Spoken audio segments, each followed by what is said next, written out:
Si Felipe no estaba dispuesto a hacer concesiones religiosas en Flandes, menos aún las haría en España. Los autos de fe de Valladolid y Sevilla, donde se descubrieron 2 focos luteranos, supusieron la ejecución de 62 protestantes.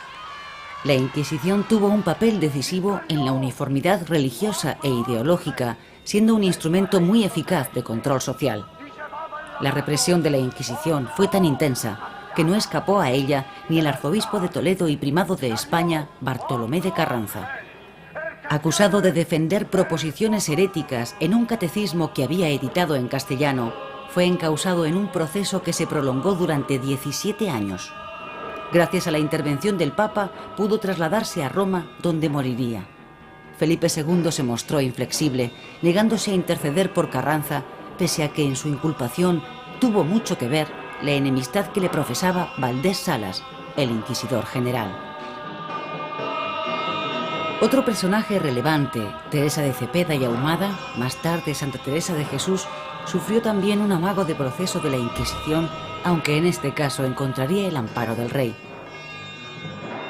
Nos llamamos carmelitas porque el profeta Elías... Santa Teresa nació en Ávila en el seno de una familia de conversos de noble estirpe castellana. Profesó en la orden carmelita y tras una etapa ascética que la mantuvo en una lucha espiritual agotadora, comenzaron sus experiencias místicas. Parecía mantenerse una cierta ambigüedad entre las inquietudes culturales del primer Felipe como príncipe renacentista y el Felipe Rey, que se convierte en el principal defensor de la contrarreforma iniciada en el Concilio de Trento, inflexible ante la disidencia protestante. Las imprentas de Plantin Moretus en Amberes, convertidas ahora en museo, contaron con el mecenazgo del rey y disfrutaban de una gran libertad editorial para la época. Benito Arias Montano, bibliotecario de El Escorial, publicó allí la Biblia Políglota, un testimonio de humanismo promocionado por el propio rey. Sería dentro del suelo hispánico donde Felipe II mostró su cara más conservadora. Una regulación editorial estableció la censura previa de todas las obras, creándose las primeras listas de libros prohibidos en el Índice Inquisitorial de 1559. Se obligó a regresar a la península a todos los universitarios que estudiaban en el extranjero, mientras que profesores como Martínez Cantalapiedra o Fray Luis de León fueron procesados por la Inquisición. Sin embargo, en este mismo periodo, la literatura española alcanzó un nivel espléndido. La novela caballeresca continuó la pauta establecida en el Amadís de Gaula. La novela picaresca tendrá una gran aceptación pese a no ser del agrado del poder, y la literatura espiritual dará personajes de la talla de Santa Teresa de Jesús o San Juan de la Cruz.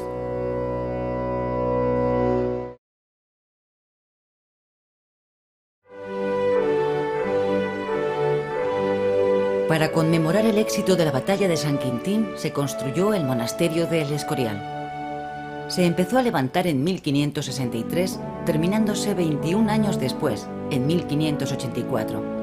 Los primeros planos se deben a Juan Bautista de Toledo, y tanto este arquitecto como su sucesor, Juan de Herrera, eran arquitectos forjados en el Renacimiento italiano. Pero sería Felipe II el que en realidad impuso su sello personal en cada uno de los rincones de este edificio, mitad mausoleo, mitad palacio.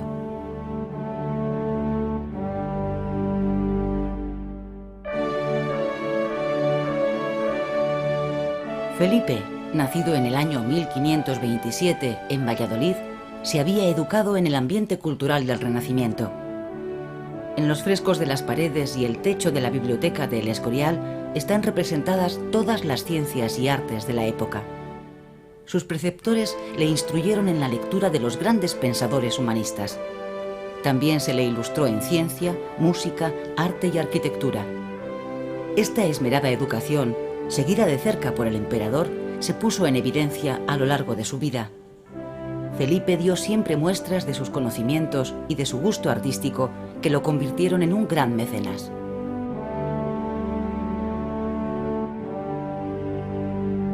En el momento de su muerte, la biblioteca acogía más de 14.000 volúmenes. Se trataba de la mayor biblioteca privada de Occidente, destacando entre sus fondos 1.500 obras en griego, 94 en hebreo y alrededor de 500 códices árabes.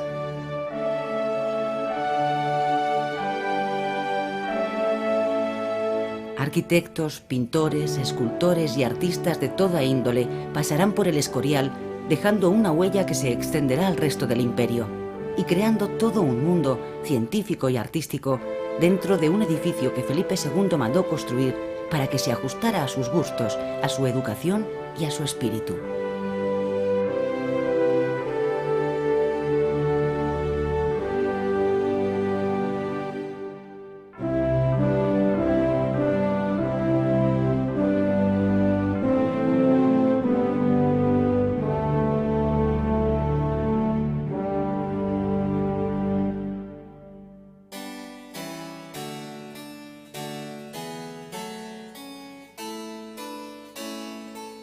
Tiziano fue también pintor predilecto de Felipe II.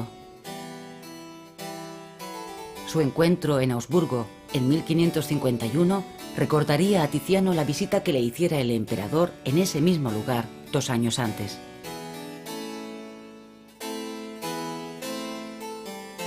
A partir de esa entrevista, Tiziano creó las pinturas conocidas como poesías, cuadros basados en las Metamorfosis de Ovidio, 2 de los cuales se encuentran en el Museo del Prado.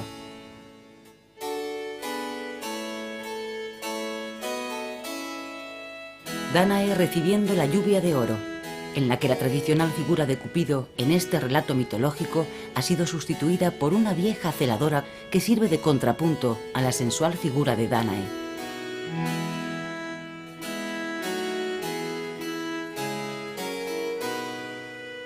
La otra pintura es Venus y Adonis. Sobre ella existe una carta de Tiziano a Felipe II que nos ofrece algunos datos sobre la naturaleza e intención de esta serie de pinturas. Porque la Dánae que ya mandé a vuestra majestad se veía toda por la parte de delante, he querido en esta otra poesía variar y hacerle mostrar la contraria parte para que resulte el camerino, donde había de estar, más agradable a la vista. Cuando Felipe II conoció las pinturas de El Bosco en Flandes, se sintió atraído por el mundo de este pintor. La representación del pecado, las vanidades de la vida o los horrores del infierno conectaron con la sensibilidad religiosa del rey. Las tablas de El Bosco como El carro de Leno, El jardín de las delicias o la mesa de los 7 pecados capitales decoraron las habitaciones privadas de Felipe II en el Escorial.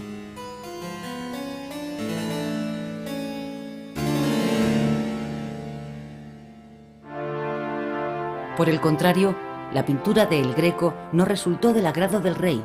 Incluso llegó a rechazar un cuadro que le encargó sobre el martirio de San Mauricio y la Legión tebana. El Greco tardó 2 años en terminar esta obra, destinada a la primera capilla de la iglesia del monasterio. Tal vez El Greco hizo un cuadro para ver y meditar, una pintura exquisita, pero Felipe quería una obra clara y accesible, capaz de llegar con inmediatez al corazón de todos. El Greco retrató a Felipe II en varios cuadros, como la alegoría de la Santa Liga y el entierro del conde de Orgaz. En este gran cuadro, Felipe aparece en la parte superior derecha de la gloria. En el momento en que el Greco pintó el cuadro, el rey aún no había muerto, pero se encontraba muy enfermo en el Escorial. La presencia de Felipe II en el cielo desmiente el posible enfado del pintor con el rey por el asunto del cuadro de San Mauricio.